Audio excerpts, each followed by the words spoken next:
ഒരു 10 ദിവസം 12 ദിവസം കൂടുമ്പോൾ വീട്ടിൽ വരുമ്പോൾ ആദ്യം ചോദിക്കണമെന്ന് പറഞ്ഞാൽ എത്ര പേരവിടെ കിടന്നിട്ട് വന്നതാണ് ആദ്യം ചോദിക്കണം. നിങ്ങൾ അവരതിൻ്റെ പേരിൽ നിങ്ങൾക്ക് ദേഷ്യം വന്നിട്ട് അടിക്കോ ഉപദ്രവമൊക്കെ? ഞാൻ അങ്ങനെ തല്ലാറില്ല.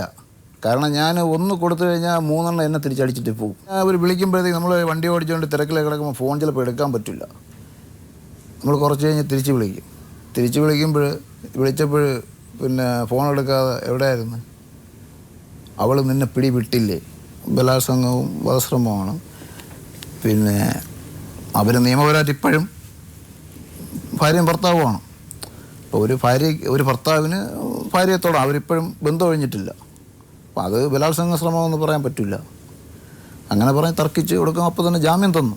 വനിതാ കമ്മീഷനിൽ അവർക്ക് പരാതി കൊടുത്തിട്ട് എനിക്ക് നോട്ടീസ് അയച്ചായിരുന്നു.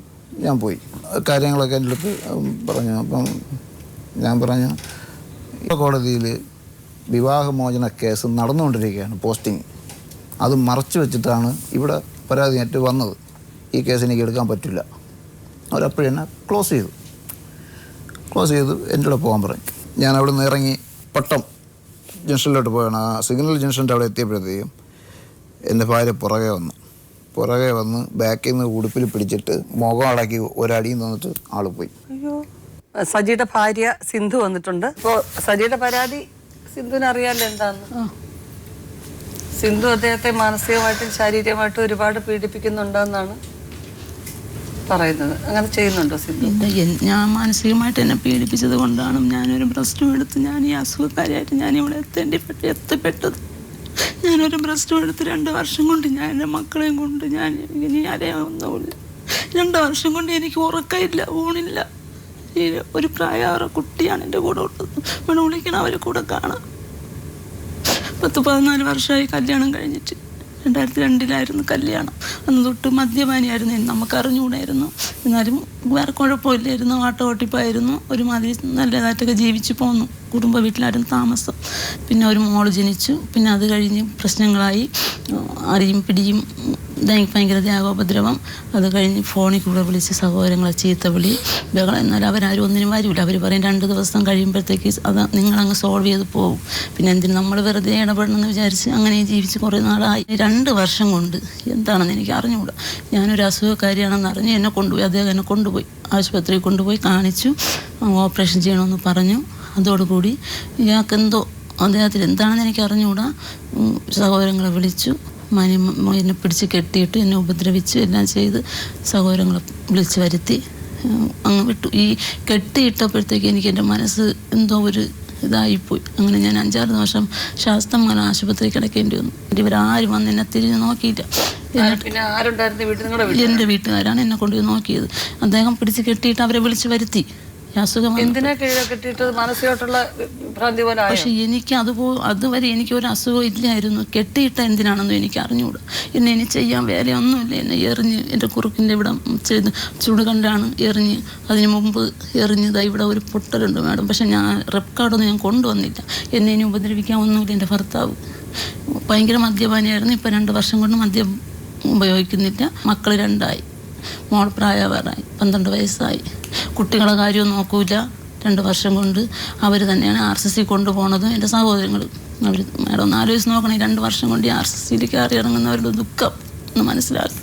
അങ്ങനെ ഒരു ബ്രസ്റ്റ് എടുത്ത് എല്ലാം എടുത്ത് 2 വർഷം കൊണ്ട് ഞാൻ എൻ്റെ മക്കൾക്ക് ഇനി ആരെങ്കിലും തരണത് വെച്ചാണ് ഞാൻ ജീവിച്ചു പോണത്. എന്നിട്ട് കുടുംബ കോടതി കൊണ്ടുവന്ന് കേസ് ഫയൽ ചെയ്തു ഡൈവോഴ്സിന് വേണ്ടി. ഞാൻ പറഞ്ഞു ഞാൻ പരാതി ഒന്നും കൊടുക്കാൻ പോയില്ല. ഞാൻ ഡൈവോഴ്സിന് പോകുന്നു. ഞാൻ കുടുംബ കോടതിയിൽ ഒരു കേസും ഫയൽ ചെയ്തില്ല. അവസാനം ഞാൻ ചെലവിന് വേണ്ടിയിട്ട് കൊടുത്തപ്പോൾ ഒരു തരൂല എന്ന് പറഞ്ഞ് കേസ് പറ്റൂല, കോടതിയിൽ നിന്ന് കേസ് പറ്റൂല. അങ്ങനെ ഒരു ദിവസം ഞാൻ ചെലവിന് മാന്യമായിട്ട് ചോദിക്കാൻ പോയി. എന്നെ അവരുടെ വീട്ടിൻ്റെ നടയിൽ എന്നെ പിടിച്ച് കെട്ടി വെച്ചിട്ട് ചാണകവെള്ളം ഒഴിച്ച്, ഈ വയ്യാതിരുന്ന എന്നെ ചാണകവെള്ളം ഒഴിച്ചിട്ട് വനിതാ സെല്ലുകാരെ വിളിച്ച് വരുത്തി. എന്നെ ചെയ്ത വ്യാരാണ് മാഡം ഒന്ന് അറിയണം. ഞാൻ ഒരു പെൺപിള്ളേരെ സഹിക്കൂല മാഡം. അത് കഴിഞ്ഞ് ഇപ്പം ഇന്നാളൊരിക്കൽ അതുപോലെ ഞാൻ പോയപ്പോഴത്തേക്ക് എന്നെ അവിടെ ഇട്ട് അടിച്ച് ചേട്ടുണ്ട്. നൈറ്റെല്ലാം എന്നെ വലിച്ച് കീറി. എന്നെ ഇനി ചെയ്യാവൊന്നുമില്ല, എന്നെ ഉപദ്രവിക്കാവൊന്നുമില്ല. ഇഷ്ടം പോലെ എന്നെ ഉപദ്രവിച്ചു. പോലീസുകാരൊന്നും അദ്ദേഹത്തെ പിടിച്ചോണ്ട് പോയെന്നും നിങ്ങൾ വനിതാ സെല്ലിൽ നിന്ന് അദ്ദേഹത്തിനെ വിളിച്ചു വരുത്തിയവർക്ക് പിന്നെ സിന്ധു അയാളെ അടിച്ചു എന്നും. 2 വർഷം കൊണ്ട് ഈ അസുഖമായിട്ട് കിടക്കുന്ന ഞാൻ വേറൊരു പുരുഷൻ്റെ കൂടെ പോയെന്ന് പറഞ്ഞാൽ എന്തായിരിക്കും പ്രതികരണം മാഡം ഒന്ന് പറയണം. ഈ സ്ത്രീയും സുഖമില്ലാതെ ഈ ബ്രസ്റ്റും എടുത്ത് കീമോയും എടുത്ത് പിന്നെ റേഡിയേഷനും ചെയ്ത് നടന്ന് ഞാൻ എൻ്റെ അനിയത്തിയുടെ ഭർത്താവിൻ്റെ കൂടെ ജീവിച്ചെന്ന്. എൻ്റെ അനിയത്തി എൻ്റെ സഹോദരന്മാരും ഉള്ളതുകൊണ്ട് ഞാനിപ്പോൾ ഇങ്ങനെ ജീവിച്ചിരിക്കുന്നു. അതൊന്ന് ചിന്തിക്കണ്ടേ മാഡം? ഇങ്ങനെ വെച്ച വീട്ടിനകത്ത് അയാളെ ഇറങ്ങിപ്പോയിട്ട് നിങ്ങളെ ഇനി ആവശ്യമില്ല എന്ന് പറഞ്ഞ് പോലീസ് സ്റ്റേഷനിൽ എഴുതി അത് പറയാൻ കാരണം ഞാൻ പറഞ്ഞു തരാം. അത് പറയാൻ കാരണം ഞാൻ ഈ അസുഖക്കാരി അപ്പം ഇദ്ദേഹം വെച്ച വീടാണ്. ഇദ്ദേഹവും പാടുപെട്ട് എൻ്റെ സഹോദരങ്ങളും കൂടെ തന്നു വെച്ച വീട് തന്നെയാണ്. അവർ വാങ്ങിച്ചു കൊടുത്ത വസ്തുവാണ്. അതിൽ അവർ പാടുപെട്ട് വെച്ച വീടാണ്. നമ്മളങ്ങനെ സന്തോഷമായിട്ട് ജീവിച്ചുകൊണ്ടിരുന്നു. അതിൽ ഞാൻ പറഞ്ഞില്ല, നമ്മൾ സന്തോഷമായിട്ട് ജീവിച്ചുകൊണ്ടിരുന്നു. അപ്പോൾ ഈ അസുഖം വന്നപ്പോഴത്തേക്ക് പിന്നെ പെട്ടെന്നുള്ള ഇതിൽ ഒരു കാരണവും കൂടാതെ അപ്പോൾ ഇദ്ദേഹം മുമ്പ് അടിക്കൊക്കെ പോകുമായിരുന്നു. അങ്ങനെ എനിക്കെന്തോ ഈ കോടതിയിൽ നിന്ന് ഒരു പേപ്പർ വന്നു. അപ്പോൾ അദ്ദേഹത്തിൻ്റെ അമ്മയുടെ വീട്ടിലായിരുന്നു. അങ്ങനെ ഈ കോടതിയിലെ പേപ്പർ ഞാൻ അവിടെ കൊടുക്കാൻ പോയപ്പോഴത്തേക്ക് അവിടെ വെച്ച് സംസാരങ്ങളായി വീട്ടിൽ വന്ന് അങ്ങനെ എന്നെ പിടിച്ച് കെട്ടിയിട്ടിട്ട് ഇയാളെ സഹോദരനെ വിളിച്ച് പറഞ്ഞു. അപ്പോൾ അദ്ദേഹം പറഞ്ഞു കൊടുത്ത് നീ അവിടെ കെട്ടിയിട്ടരയുന്നു, അവിടെ കെട്ടിയിട്ടേക്കാൻ പറഞ്ഞു. 2 ദിവസം എന്നെ പിടിച്ച് കെട്ടിയിട്ടിട്ട് എൻ്റെ വീട്ടുകാരെ വിളിച്ചതാണ്. അങ്ങനെ എന്നിട്ട് ഇവരങ്ങ് പോയി. അപ്പോൾ ഈ സഹോദരൻ്റെ ഭാര്യയും ഇദ്ദേഹവും അമ്മയുണ്ടായിരുന്നു. അപ്പോൾ എൻ്റെ കൂടെ അമ്മ നിൽക്കണം, അദ്ദേഹത്തിൻ്റെ അമ്മ ഉണ്ടായിരുന്നു. ഇവരാരും ഒന്നും മിണ്ടിയില്ല. കൊണ്ടുപോയിട്ട് 2 ദിവസം കഴിഞ്ഞ് നമ്മൾ വന്ന് നോക്കാം, ഇവർക്ക് എന്തോ അസുഖമാണെന്ന് പറഞ്ഞ് ഇവർ കെട്ടിയിട്ടത്. ഒരു ദിവസം രാത്രിയിൽ മാനസിക വിഭ്രാന്തി കാണിച്ചിട്ട് വീട്ടിനകത്തിരിക്കുന്ന സാധനങ്ങൾ അടിച്ചു പൊട്ടിക്കുക, പിന്നെ ആത്മഹത്യ ചെയ്യാൻ വേണ്ടി കിണ്ടിച്ചാടാൻ പോകുക, പിന്നെ അടുത്ത് എൻ്റെ മോക്ക് വാങ്ങി വെച്ചിരുന്ന കുറേ ഗുളിക എല്ലാം കൂടെ എടുത്ത് കഴിക്കാൻ വേണ്ടി പോയി. അപ്പോൾ എനിക്ക് പേടിയായി, ഇവരെന്തെങ്കിലും ചെയ്ത് കഴിഞ്ഞാൽ ഞാൻ അകത്താവും. അപ്പോൾ ഞാൻ പിടിച്ച് ജനലിൽ കെട്ടി. പറഞ്ഞിട്ട് കേൾക്കില്ല. ടി വി അടിച്ച് പൊട്ടിച്ചു. അവിടെ എന്തൊക്കെ ഉണ്ടോ എല്ലാം വാരി തറയിലടിച്ച് ബഹളം ഉണ്ടാക്കി. അവസാനം ആര് പറഞ്ഞിട്ടും കേൾക്കില്ല, കുറേ ഗുളിക വാരി കഴിക്കാൻ വേണ്ടി. എൻ്റെ മോള് പോയി ഗുളിയെല്ലാം പിടിച്ച് വാങ്ങിച്ചു. അപ്പോൾ ഞാൻ എൻ്റെ മോനിൽ പറഞ്ഞ് ഇവിടെ പുറത്തുനിന്ന് ഒരു കഷ്ണം കരഞ്ഞെടുത്തുകൊണ്ട് പോകാൻ പറഞ്ഞു. കയറെടുത്തുകൊണ്ട് വന്നു. ഞാൻ പിടിച്ച് കെട്ടി ജനലിൽ നിർത്തിയിട്ട് ഞാൻ വീട്ടിൽ വിളിച്ച് പറഞ്ഞു, സഹോദരനെ വിളിച്ച് പറഞ്ഞു, ഇന്നതുപോലെയാണ് പ്രശ്നം, എന്ത് ചെയ്യണം? അത് രാവിലെ ഞങ്ങൾ വരാം. രാവിലെ ഞാൻ വിളിക്കുകയാണ്, നിങ്ങൾ വരുന്നുണ്ടോ? ഇവിടെ എത്തി. അപ്പോൾ ഒരു സഹോദരൻ കൊല്ലംകോട് താമസിക്കുക. ഞാൻ വിളിച്ചപ്പോൾ പറഞ്ഞ് ഞങ്ങൾ വന്നുകൊണ്ടിരിക്കുകയാണ്. ഞാൻ പറഞ്ഞു ശരി, എപ്പോൾ എത്തും? അത് ഒരു അരമണിക്കൂറിനകത്ത് എത്തും. ഞങ്ങൾ വണ്ടിയും പിടിച്ചുകൊണ്ടാണ് പറഞ്ഞത് അവളെ ശാസ്ത്രമംഗലം ആശുപത്രിയിൽ കൊണ്ടുപോകാം എന്ന് എന്നോട് ഇങ്ങോട്ട് പറയുകയാണ്. ഇതാണ് എനിക്ക് കിട്ടിയ മറുപടി. അങ്ങനെയൊന്നും നടന്നില്ല. അവർ ഒരു ആട്ടയിലാണ് വന്നത്. അങ്ങനെ പറഞ്ഞു. എൻ്റെ മക്കളെ ചോദിച്ചാൽ പറഞ്ഞു ഇദ്ദേഹം എന്നെ 2 ദിവസം ഉപദ്രവിച്ചതും എനിക്കറിഞ്ഞൂടെ എന്താണ് കാര്യം. ഞാൻ പറഞ്ഞില്ലേ, ആശുപത്രി പോയപ്പോൾ അവർ ടെസ്റ്റ് ചെയ്യാൻ പറഞ്ഞു. ടെസ്റ്റ് ചെയ്ത് റിസൾട്ട് തന്നു. ഇദ്ദേഹത്തിൻ്റെ അണ്ണൻ്റെ കൊണ്ട് കൊടുത്ത് അവർ വായിച്ചൊക്കെ മനസ്സിലാക്കി. എനിക്ക് അറിഞ്ഞൂടെയായിരുന്നു. മനസ്സിലാക്കിയതിന് ശേഷമാണ് ഈ പ്രശ്നങ്ങളെല്ലാം നടന്നത്. എന്നിട്ട് എൻ്റെ അടുത്ത് ഈ ജനറൽ ആശുപത്രി കൊണ്ടുപോകുന്നത് എൻ്റെ അനുജൻ ജോലിയാണ് വർഷാപ്പിൻ്റെ നടയെ കൂടെയാണ് കൊണ്ടുപോകുന്നത്. എൻ്റെ അടുത്ത് എന്നിട്ട് പറയാണ് ബുദ്ധിപൂർവ്വം, നിനക്ക് സുഖമില്ലാത്തത് നിൻ്റെ സഹോദരങ്ങൾ ആരെ അറിയിക്കരുതെന്ന് പറഞ്ഞു. അതുകൊണ്ട് ഞാൻ അറിയിച്ചില്ല. ഞാൻ ആരെ അറിയിക്കും? എൻ്റെ സഹോദരങ്ങളുടെ അടുത്ത് മിണ്ടണ ഇഷ്ടമില്ല, എൻ്റെ സഹോദരങ്ങൾ നോക്കി പോകണ ഇഷ്ടമില്ല. എൻ്റെ അപ്പൻ ചത്ത്, എൻ്റെ സഹോദരൻ മരിച്ച്, 2 പേരും മരിച്ചിട്ട് ഇവരാരും വന്നില്ല. എൻ്റെ മൂത്ത സഹോദരൻ 50 വയസ്സായ എൻ്റെ സഹോദരനെ വീട് കയറി അടിച്ച് എൻ്റെ ഭർത്താവ്. എൻ്റെ സഹോദരനെ എൻ്റെ അണ്ണൻ്റെ വീട്ടിനകത്ത് കയറി അടിച്ച്. ഇതെല്ലാം ചെയ്ത വിദ്വാനാണ് എൻ്റെ ഭർത്താവ്. എന്നിട്ട് ഞാനും അതിലെ എൻ്റെ സഹോദരനെല്ലാം ക്ഷമിക്കും. എന്താണെന്നറിയാം, അവർ പറയുന്നതെന്ന് വെച്ചാൽ നാളൊരു സമയം നിൻ്റെ ഭർത്താവാണ്, നിൻ്റെ 2 മക്കൾ കിടക്കുകയാണ്, എന്തായാലും എപ്പോഴായാലും നിങ്ങൾ ഒരുമിച്ച് ജീവിക്കാനുള്ളൂ. നമ്മൾ വന്ന് എന്തെങ്കിലും പറഞ്ഞു കഴിഞ്ഞാൽ പിന്നെ അതൊരു ഇതായിപ്പോവും. അതുകൊണ്ട് അവരാരും ഒന്നിനും വരും. പക്ഷെ അതിനു വേണ്ടി ഇദ്ദേഹം എന്നിട്ട് ഇയാൾ ചെയ്യുന്ന തെറ്റെന്താണെന്ന് വെച്ചാൽ അടിച്ചെടുത്തിട്ടിട്ട് ഫോൺ എടുത്ത് വെച്ച് അവരെ വിളിക്കും. ഞാൻ പറഞ്ഞിട്ടുണ്ട്, എന്ത് പ്രശ്നം വന്നാലും നമ്മളിപ്പോൾ ഈ 2 ദിവസം കഴിയുമ്പോൾ ഒന്നാകും. എന്ത് പ്രശ്നം വന്നാലും ഇതങ്ങനെയല്ല. വിളിച്ച ഉടനെ കായും കൂവും ചേർത്ത് എന്നിട്ട് പറയണത് നീ ഇത്ര നാൾ നിൻ്റെ സഹോദരന്മാരെ കൂടെ ജീവിച്ചത്, നിൻ്റെ അനിയൻ്റെ കൂടെയാണ് കിടന്നത്. ഇങ്ങനെ വർത്തമാനം. കൊച്ചുങ്ങൾ വളർന്നു വരണം എന്നുള്ള ഒരു ചിന്തയില്ല, അങ്ങ് വർത്തമാനം പറയും. അങ്ങനെ പിന്നെ ഇത് നോക്കിയപ്പോഴേക്ക് ഇവരെന്തോ മനസ്സിലായി. അപ്പോഴേക്കാണ് ഈ പ്രശ്നങ്ങൾ രൂക്ഷമായി പിടിച്ച് കെട്ടിയൊക്കെ വെച്ചിട്ട് ബുദ്ധിപൂർവ്വം പറഞ്ഞേൽപ്പിച്ചു. നിങ്ങൾ കൊണ്ടുപോയിട്ട് പിറ്റേന്ന് വിളിക്കണം, ഞങ്ങൾ വന്ന് എന്താണെന്ന് നോക്കാം, ഇത് കൊണ്ടുപോകുക, കുഴപ്പമൊന്നുമില്ല, ഞങ്ങൾക്ക് വേറെ കുഴപ്പമൊന്നുമില്ല, അവർക്ക് എന്താണ് അസുഖമെന്ന് അറിയണം എന്നും ചേട്ടനും ചേട്ടത്തി ഉണ്ടായിരുന്നു, അമ്മയുണ്ടായിരുന്നു, എൻ്റെ ഭർത്താവും ഉണ്ടായിരുന്നു. അതനുസരിച്ച് എൻ്റെ സഹോദരങ്ങൾ എന്നെ കൊണ്ടുപോയി. അവർക്ക് കൊണ്ടുപോയി നോക്കിയിട്ട് ശാസ്ത്രമൂലത്തിൽ ഞാൻ 13 ദിവസം കിടന്നു. അവരെന്തോ പറഞ്ഞെന്ന് എനിക്ക് അറിഞ്ഞൂടാ മേഡം, അതാണ് എനിക്ക് അറിഞ്ഞൂടാത്ത. പക്ഷേ എനിക്ക് തോന്നുന്നത് ഈ കെട്ടിയിട്ടതിൽ പെട്ടെന്ന് എൻ്റെ മനസ്സെന്തോ ഒരു പിടികിട്ടി എന്താണെന്ന് വെച്ചാൽ വിഭ്രാന്തി.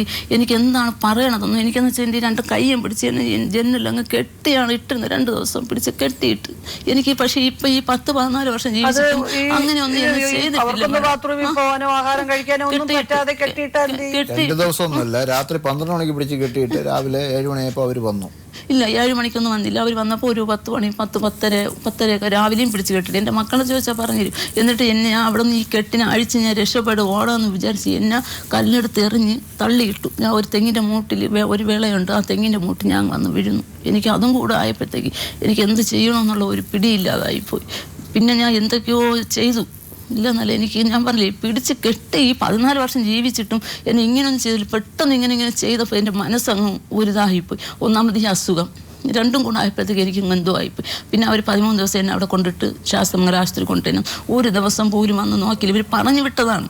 എനിക്കതാണ് സങ്കടം. അതെന്തുകൊണ്ടാണ് മാഡം എന്നെ 10-13 ദിവസം ആശുപത്രിയിട്ട് 10-14 വർഷം ഒരു ഭർത്താവിൻ്റെ കൂടെ ജീവിച്ച് ഇയാൾക്ക് വേണ്ടി ചെയ്യാത്ത കാര്യങ്ങളൊന്നുമില്ല. കോടതി പണ്ടെന്ന് വെച്ചാൽ ഒരു ഗുണ്ട സംഘത്തിൻ്റെ കൂടെ പോകുമായിരുന്നു, അടിക്കാൻ പോകുമായിരുന്നു. ദിവസവും പോലീസ് വീട്ടിനകത്ത്. എനിക്ക് അപ്പോൾ ഒരു കൊച്ചു മോള് മാത്രമേ ഉള്ളൂ. ഒരു 1-1.5 വയസ്സ് വരും. അപ്പോഴെല്ലാം കേസും വഴക്കും. ഞാൻ കൂടെ പോകും കോടതി ചെന്ന്. ഞാനാണ് ജാമ്യം എടുത്ത് ഇറക്കിക്കൊണ്ട് വന്നത്. അതെല്ലാം കഴിഞ്ഞ് ഞാൻ തന്നെ കുടിയൊക്കെ നിർത്തി നല്ലതാക്കി എടുത്തപ്പോഴത്തേക്ക് എന്തോ ഒരു പ്രശ്നം വന്നപ്പം ഇതുപോലെ പിടിച്ച് കെട്ടിയിട്ട് അങ്ങ് അവരെ ഏൽപ്പിച്ചിട്ട് അങ്ങ് സ്വതന്ത്രനായിട്ട് അങ്ങ് നടപ്പ് തുടങ്ങി. കുട്ടികളെ പോലും നോക്കൂല. അല്ലെങ്കിൽ ശരി നിങ്ങൾ കൊണ്ടുപോയി മക്കളെ ഇവിടെ നിർത്തിയിട്ട് അവളെ കൊണ്ടുപോയി എന്താണെന്ന് അതല്ലേ മേഡം ഒരു മാന്യത. ഒരു ഭർത്താവ് 14 വർഷം ജീവിച്ചതല്ലേ കൂടെ. ഒരു ദിവസം വന്ന് നോക്കാത്തത് തന്നെ. ഒരു ദിവസം വന്ന് നോക്കിയില്ല. അത് കഴിഞ്ഞ് ഞാൻ ഈ ശാസ്ത്രമംഗല ആശുപത്രിയിൽ നിന്ന് പിന്നെ തിരിച്ചെല്ലാം അവിടെ നിന്ന് വീണ്ടും എൻ്റെ വീട്ടുകാർ വീണ്ടും ജനറൽ ആശുപത്രി കൊണ്ടുപോയി. ഞാൻ ഈ ശാസ്ത്രമംഗലത്തിൽ കണ്ടപ്പോൾ വീണ്ടും ഈ മുഴ അങ്ങ് വളർന്നു. വീണ്ടും ഇവരെന്നെ ജനറൽ ആശുപത്രി കൊണ്ടുപോയി. കുത്തിയെടുത്ത് അവർ ടെസ്റ്റ് ചെയ്ത് പത്തോളജി കൊടുത്ത് അവർ പറഞ്ഞ് ചെറുതായിട്ട് എന്തോ ഒരു ലാഞ്ചന ഉണ്ടെന്ന്. പിന്നെ അവിടെ നിന്ന് തന്നെ അവർ തന്നെ RCC കൊണ്ടുപോയി. RCC കൊണ്ടുപോയിട്ട് ഇദ്ദേഹം അറിഞ്ഞില്ലെന്നാണ് പറയുന്നത്. എന്നിട്ട് എൻ്റെ സഹോദരന്മാർ വിളിച്ച് പറഞ്ഞ് ഇതുപോലെയാണ്. അയാൾ ചേട്ടനെയും വിളിച്ച് പറഞ്ഞു അത് ഞങ്ങൾക്കൊന്നും അറിയേണ്ട കാര്യമില്ല. അടിച്ചിറക്കാൻ കാരണം എന്താണെന്ന് വെച്ചാൽ ഞാൻ ഈ ശാസ്ത്രമംഗല ആശുപത്രി കിടന്നിട്ട് ഞാൻ വീട്ടിൽ വന്നപ്പോഴത്തേക്ക് എൻ്റെ ഭർത്താവുണ്ട്, എൻ്റെ അമ്മയുണ്ട്. എൻ്റെ അടുത്തോ എൻ്റെ മക്കളുടെ അടുത്തോ ഒരക്ഷരം മിണ്ടിയില്ല. അപ്പോൾ ഞാൻ എൻ്റെ സഹോദരൻ്റെ അടുത്ത് പറഞ്ഞു, നീ ഒരു കാര്യം ചെയ്തു ചേട്ടൻ്റെ അടുത്ത് വിളിച്ചതുപോലെ പറ, ഇന്നതുപോലെയാണ് കാര്യം. അപ്പം ചേട്ടൻ്റെ അടുത്ത് വിളിച്ച് പറഞ്ഞപ്പോഴത്തേക്ക് അത് നിങ്ങളൊരു കാര്യം ചെയ്യണം, നമുക്ക് എന്തെങ്കിലും പറഞ്ഞ് സംസാരിച്ച് ഒത്തുതീർക്കാം, സിന്ധുവിനെ അവിടെ ആക്കിയിട്ട് പോകാൻ പറഞ്ഞു. അപ്പോൾ ഇവർക്ക് പേടി എന്തെന്ന് വെച്ചാൽ ഇദ്ദേഹം അവരുടെ അടുത്തൊന്നും മിണ്ടണില്ല. എൻ്റെ ഭർത്താവ് എൻ്റെ വീട്ടിൻ്റെ അകത്തിരിക്കുകയാണ്, ഇവരൊന്നും മിണ്ടണില്ല. അപ്പോൾ അവനൊരു പേടി എന്തെന്ന് വെച്ചാൽ ആക്കിയിട്ട് പോയാൽ ഇതുപോലെ തന്നെയല്ല അടിച്ചിട്ടിട്ട് ഞാൻ എന്തെങ്കിലും ചെയ്ത് കളഞ്ഞെന്നല്ലേ പറയുള്ളൂ. അപ്പോൾ അവർ പറഞ്ഞു, നീ ഒരു കാര്യം നീ നമ്മളെ കൂടെ വാ, കുറച്ച് ദിവസം കഴിഞ്ഞിട്ട് നമുക്കിനി പോരാന്ന് പറഞ്ഞു. അങ്ങനെ അപ്പം പറഞ്ഞുകൊണ്ട് അണ്ണനെ വിളിച്ച് പറഞ്ഞു, അത് ഞാൻ ഇവളെ കൂടെ ഇനി ജീവിക്കില്ല, മക്കൾക്കും ചെലവിന് കൊടുക്കൂല, ഇവരിവിടെ ജീവിക്കുമെന്നുണ്ടെങ്കിൽ ഞാൻ ഈ വീട്ടിൽ കാണൂല എന്ന് പറഞ്ഞു. അപ്പം ഞാൻ വിചാരിച്ച് എന്തായാലും ഒരു പെറ്റീഷൻ ചെയ്തതാണ്. ഞാൻ ഒരു പെറ്റീഷൻ കൊടുത്തു. അത് എന്തുകൊണ്ട് അദ്ദേഹം ഇങ്ങനെ പറഞ്ഞു എന്ന് എനിക്കറിയണം മാഡം. എന്തുകൊണ്ട് ഞാൻ ആശുപത്രി കിടന്ന് ഇത്രയും വയ്യാതായി കിടന്നിട്ട് എൻ്റെ അടുത്ത് നീ ആശുപത്രി കിടന്ന് നിനക്ക് സുഖമുണ്ടോ എന്നൊരു വാക്കല്ല ചോദിച്ചത്. ആ വാക്കല്ല എൻ്റെ അടുത്ത് ചോദിച്ചത്. മറിച്ച് പറയണ്, എന്നെ ഈ വീട്ടിനകത്ത് താമസിക്കുമെങ്കിൽ ഞാൻ ഇവിടെ താമസിക്കൂല. അതെന്തോന്നാണ് ഈ പറയുന്ന കഥയ്ക്ക് മുമ്പേ എന്നെ പുറത്താക്കിയത്.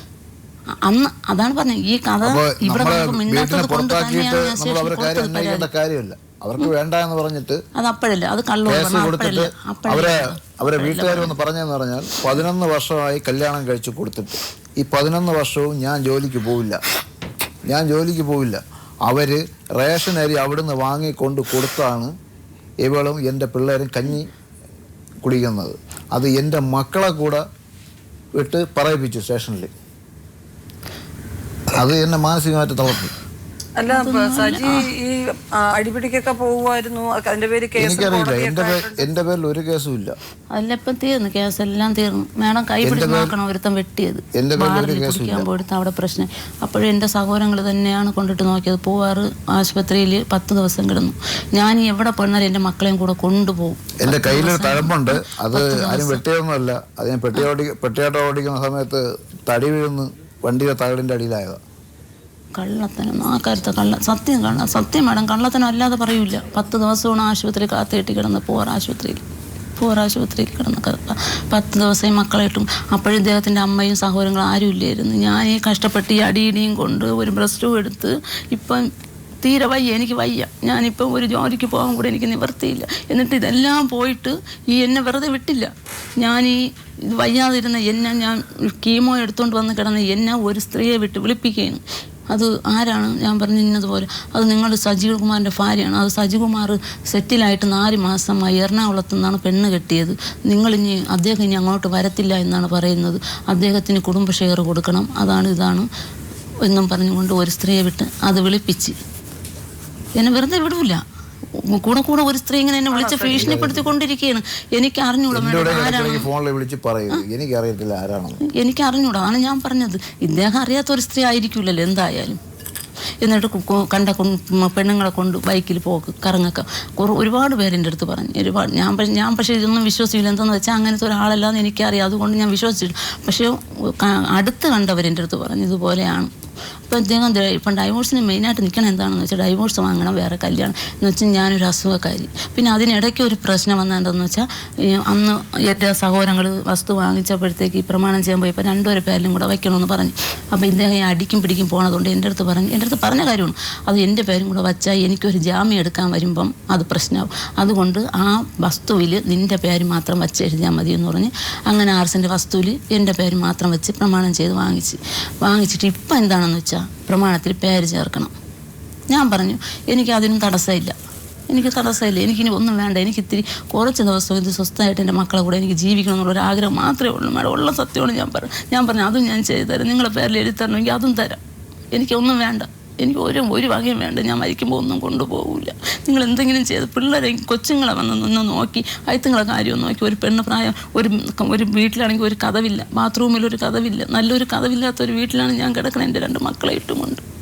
12 വയസ്സായി മോക്ക്. ഞാൻ കാല് പിടിക്കും പോലും ഞാൻ പിടിച്ച് മേടം. എന്നിട്ട് ഇദ്ദേഹം എന്തുകൊണ്ട് ഒന്നിനും ഉൾക്കൊള്ളുന്നില്ല എന്ന് എനിക്ക് അറിഞ്ഞൂടാ. ഞാൻ കാല് പിടിക്കും പോലും ഞാൻ ഇറങ്ങി തരണം എന്ന് പറഞ്ഞ് ഇറക്കി വിട്ടിട്ട് നമ്മളൊരാളിനെ കത്തിയെടുത്ത് വയറ്റിൽ കുത്തിയിട്ട് ഇത് തന്നെയാണ് പറഞ്ഞിട്ട് കാര്യമുണ്ടോ? ഞാനിനി ആ വീട്ടിൽ പോകത്തില്ല. എന്നെ ഇറക്കി വിട്ടാൽ ഞാൻ സ്വന്തമായിട്ട് വെച്ച വീട്ടിൽ ഞാനിനി 1 കോടി തരാമെന്ന് പറഞ്ഞാൽ ഞാൻ ആ വീട്ടിൽ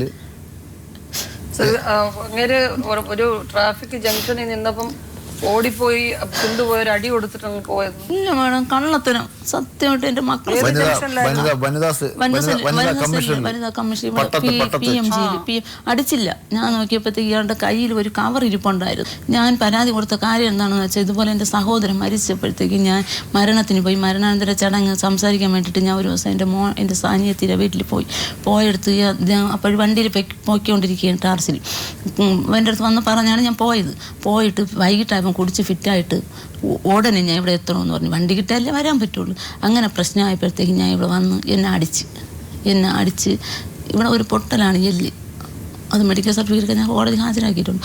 അവിടെ ഇട്ട് എന്നെ അടിച്ചിട്ട് അങ്ങനെ ഞാൻ നിവർത്തി കെട്ട് ഇത്രയും വർഷത്തിനകത്ത് ഇത്രയും നിവർത്തി കെട്ട് ഞാൻ വനിതാ കോടതി ഇവിടെ ഒരു പെറ്റീഷൻ കൊടുത്ത് ഇദ്ദേഹത്തിനെ വിളിച്ച് അവിടെ വന്നപ്പോഴത്തേക്ക് ഒരു കവറിരിക്കണം. എല്ലാം സംസാരിച്ചൊക്കെ തീർന്ന് അവിടെ ഒത്തു തീർക്കാൻ പറ്റൂല എന്ന് പറഞ്ഞു. അവരൊന്ന് കുടുംബ കോടതി കേസ് കിടക്കണമുണ്ട്, അവിടെ ഒന്നും ഒത്തു തീർക്കാൻ പറ്റൂല എന്ന് പറഞ്ഞ് അങ്ങനെ ഇദ്ദേഹം കവറും കൊണ്ട് പോയെടുത്ത് ഞാൻ ചെന്ന് കവറിൽ പിടിച്ചു. അല്ലാതെ ഞാൻ റോഡിലിട്ട് അടിക്കുകയോ ഒന്നും ചെയ്തില്ല. കവറിൽ ചെന്ന് പിടിച്ചപ്പോൾ ഇദ്ദേഹം എന്നെ അടിക്കാൻ വേണ്ടി തിരിഞ്ഞു.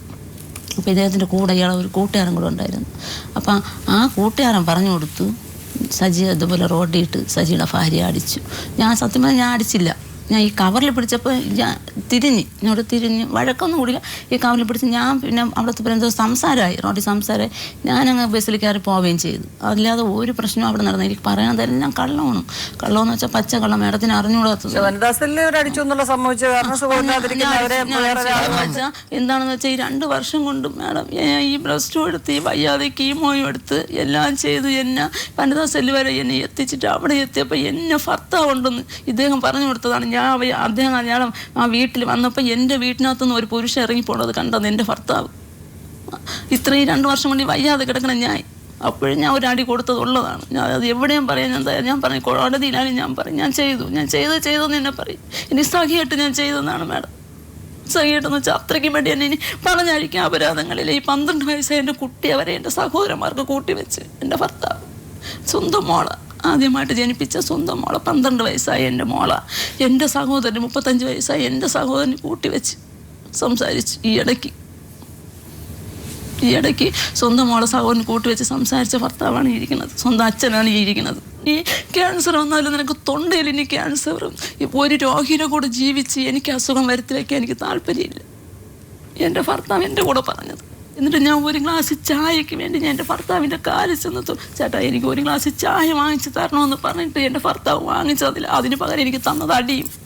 അതുമാതിരി വീട്ടിൻ്റെ ഇതിൽ കെട്ടിവെച്ച് മരത്തിൽ കെട്ടിവെച്ച് ചാണകവെള്ളം ഒഴിച്ചിട്ട് ഡീസൻ്റായിട്ട് വനിതാ സെല്ലുകാരെ വിളിച്ച് എന്നെ വേണ്ട എന്ന് സ്റ്റേഷനിൽ അവരെ സഹോദരങ്ങളെ കൂടെ നിന്ന് സ്ട്രോങ് ആയിട്ട് പറഞ്ഞപ്പോൾ അവർ ഓർക്കണമായിരുന്നു. അവൾ പറഞ്ഞില്ല അയാൾ കഷ്ടപ്പെട്ട് വെച്ച വീടാണ്. ഞാൻ ഓപ്പറേഷന് മുമ്പ് ഒരു ദിവസം അദ്ദേഹത്തിൻ്റെ വീട്ടിൽ പോയെന്ന് പറഞ്ഞല്ലോ, ഞാൻ പറഞ്ഞുതരാം. എൻ്റെ മോനെ ഒരാഴ്ച ഞാൻ ഓപ്പറേഷന് മുമ്പ് ഞാൻ ഈ പറഞ്ഞതുപോലെ അസുഖക്കാരി കിടക്കണ്ടേ, എൻ്റെ മോനെ 2 ദിവസം വണ്ടിയിൽ കൂടെ പോകണമെന്ന് പറഞ്ഞ് ലോറിയിൽ കൂടെ വിട്ടപ്പോഴത്തേക്ക് വൈകിട്ടായപ്പോൾ ഒരു കോൾ വരികയാണ്. അത് ആരെന്നേട്ട് സജികുമാറുണ്ടോ എന്നിട്ട് ഞാൻ ചോദിച്ചാൽ ആരെന്നേട്ട്, അത് ഞാൻ സജികുമാറിൻ്റെ ഇപ്പോഴത്തെ പുണ്ടാട്ടിയാണ്, അതുപോലെ സജികുമാർ ലോറിയിൽ മോനെയും കൊണ്ട് പോണത് ഞാൻ കണ്ടല്ലോ. അപ്പം ഞാൻ ചോദിച്ചു നീ ആരടി, നീ ഏത് പെണ്ടാട്ടി? ഞാൻ തന്നെ ഇപ്പോഴും സജികുമാറിൻ്റെ ഭാര്യ ഞാൻ തന്നെ എന്ന് പറഞ്ഞു. ജീവിതം സാക്ഷി എന്ന ഈ ലോക് അദാലത്ത് വളരെ സുതാര്യവും പണച്ചിലവില്ലാത്തതുമാണ്. ജീവിതം സാക്ഷിയിൽ പങ്കെടുക്കാൻ ആഗ്രഹിക്കുന്നവർ ഞങ്ങളെ എഴുതി അറിയിക്കുക. ഞങ്ങളുടെ വിലാസം: പ്രൊഡ്യൂസർ ജീവിതം സാക്ഷി, കൈരളി TV, കൈരളി ടവേഴ്സ്, പാളയം, തിരുവനന്തപുരം. പിൻ 695034. വിളിക്കേണ്ട നമ്പർ 9847820096.